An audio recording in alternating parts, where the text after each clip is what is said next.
আমাদেরকে রিমান্ডে নিলে ব্যাপক টর্চার, ঝুলাইয়া গরু ছাগলের মতো ঝুলাইয়া কারেন্টের শক দেয় এবং সিনিয়র জুনিয়র নাই গরুর মতো হাত পাও বাইন্দা পিটাইতেছে।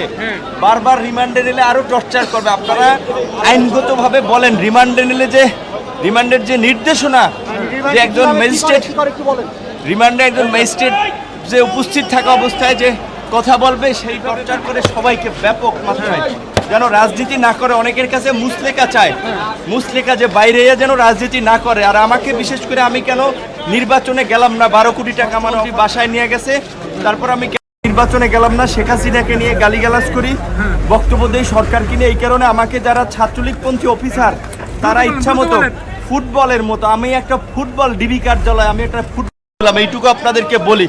এখনো যদি আমার এই যে দাগ এখনো এই শুকায় নাই, এই এখনো শুকায় নাই। আপনারা একটু এইটা তো বলেন অন্তত রিমান্ডে যে আমরা এই সরকারের পতন ছাড়া আমাদের বাঁচার এবং জাতির মুক্তির পথ নাই। সরকার পতন না হওয়া পর্যন্ত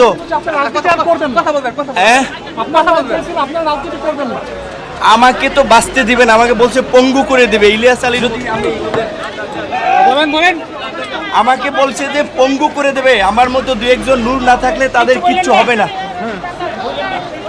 আমি শুধু এইটুকু বলি যে আমার শারীরিক পরীক্ষা করা দরকার, চিকিৎসা করা দরকার, আমার ইনজেকশন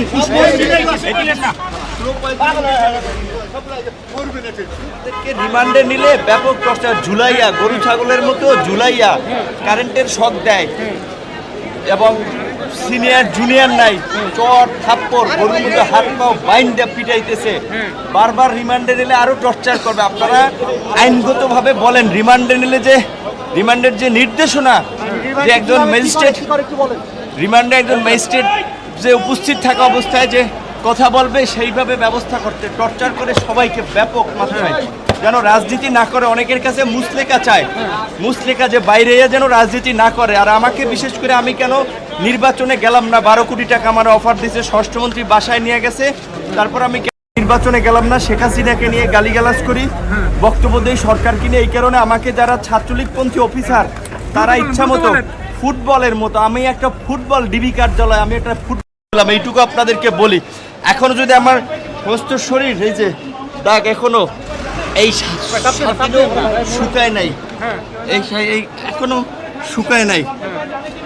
আপনারা একটু এইটা তো বলেন অন্তত রিমান্ডে যে আমরা এই সরকারের পতন ছাড়া আমাদের বাঁচার এবং জাতির মুক্তির পথ নাই। সরকার পতন না হওয়া পর্যন্ত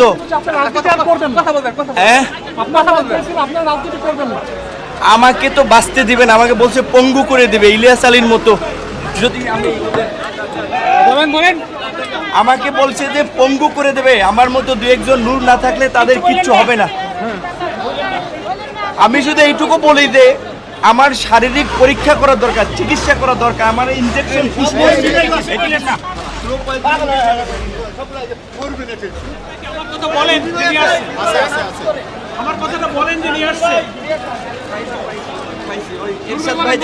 বলেন।